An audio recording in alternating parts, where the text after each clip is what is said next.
শেখ হাসিনার একটি বক্তব্যকে কেন্দ্র করে তৈরি হওয়া পরিস্থিতিতে হঠাৎই স্থগিত হলো প্রধানমন্ত্রী তারেক রহমানের ভারত সফর। কয়েক সপ্তাহ আলোচনার পর যখন সফরের প্রস্তুতি প্রায় চূড়ান্ত, ঠিক তখনই কেন এই সিদ্ধান্ত? শেখ হাসিনার দিল্লিতে দেওয়া বক্তব্যই কি ঢাকা নয়াদিল্লি সম্পর্কে নতুন জটিলতার কারণ? আর ভারত সফর স্থগিত করে বাংলাদেশ আসলে কি বার্তা দিতে চাইল? আজকে তাই জানবো টাইমস বিশ্লেষণে। প্রধানমন্ত্রী তারেক রহমানের ভারত সফর নিয়ে দুই দেশের কর্মকর্তারা কয়েক সপ্তাহ ধরে আলোচনা করছিলেন। সফরের প্রস্তুতিও প্রায় চূড়ান্ত পর্যায়ে পৌঁছেছিল, কিন্তু গত 5 আগস্ট আন্তর্জাতিক অপরাধ ট্রাইব্যুনালের দণ্ডপ্রাপ্ত শেখ হাসিনা দিল্লিতে একটি উন্মুক্ত অনুষ্ঠানে বক্তব্য দেন। এরপরই সফরের অনুকূল পরিবেশ নষ্ট হয়েছে বলে জানান ঢাকা। ফলে আপাতত স্থগিত করা হয়েছে প্রধানমন্ত্রীর ভারত সফর। রোববার পররাষ্ট্র মন্ত্রণালয়ের মুখপাত্র একেএম শহীদুল করিম জানান, সফর বাস্তবায়নের আগে একটি ইতিবাচক ও অনুকূল পরিবেশ তৈরি করা জরুরি। আর সেই পরিবেশ তৈরির ক্ষেত্রে শেখ হাসিনা বক্তব্য পরিস্থিতিকে জটিল করেছে বলেই সরকারের পক্ষ থেকে জানানো হয়েছে। শুধু সফর স্থগিত করেই থেমে থাকেনি ঢাকা।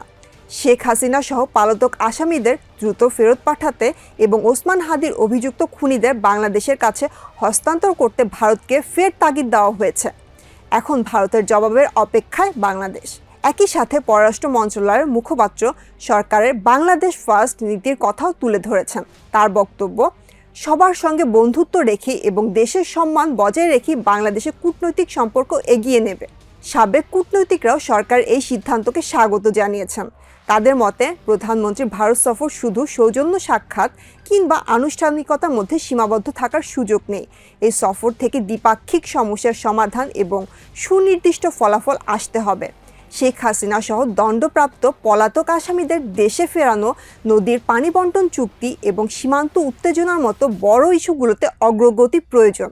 সাবেক রাষ্ট্রদূত মাহবুব হাসান সালেহ টাইমস অব বাংলাদেশকে বলেছেন, সফর এমন হতে হবে যা থেকে দুই দেশই লাভবান হয় এবং নির্দিষ্ট একটি ফলাফল পাওয়া যায়।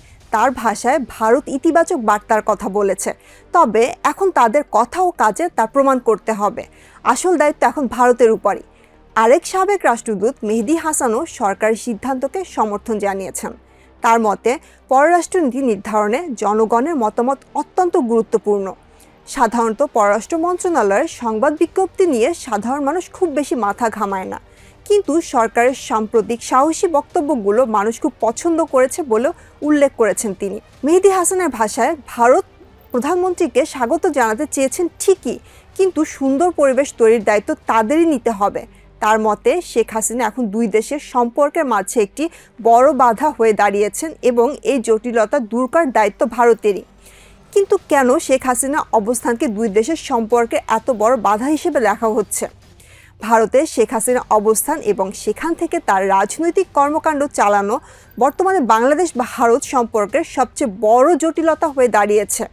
2024 সালের আগস্টে সরকার পতনের পর তিনি ভারতে আশ্রয় নেন।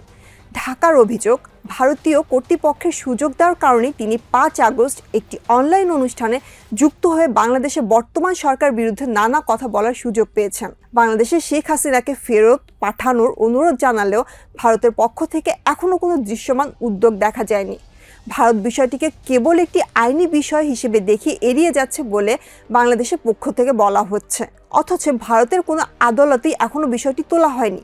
সাবেক রাষ্ট্রদূত মাহবুব হাসান সালেহ মনে করেন, বাংলাদেশ আগে থেকে অনুরোধ করার পরও শেখ হাসিনাকে বক্তব্য দেওয়ার সুযোগ দেওয়ায় দ্বিপাক্ষিক সম্পর্কের ক্ষতি করেছে।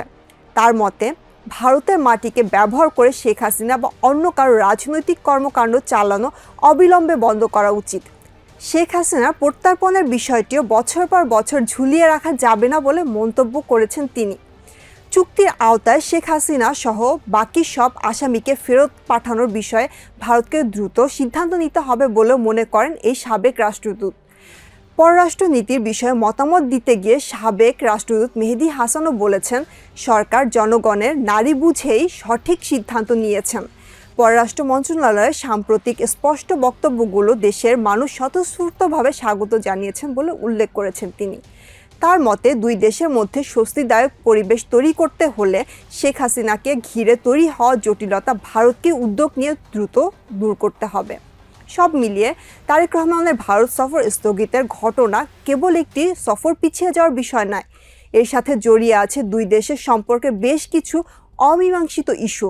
ঢাকার বার্তা এখন স্পষ্ট, সফরের আগে অনুকূল পরিবেশ চাই, আর সেই পরিবেশ তৈরির দায়িত্ব শুধু বাংলাদেশের নয়।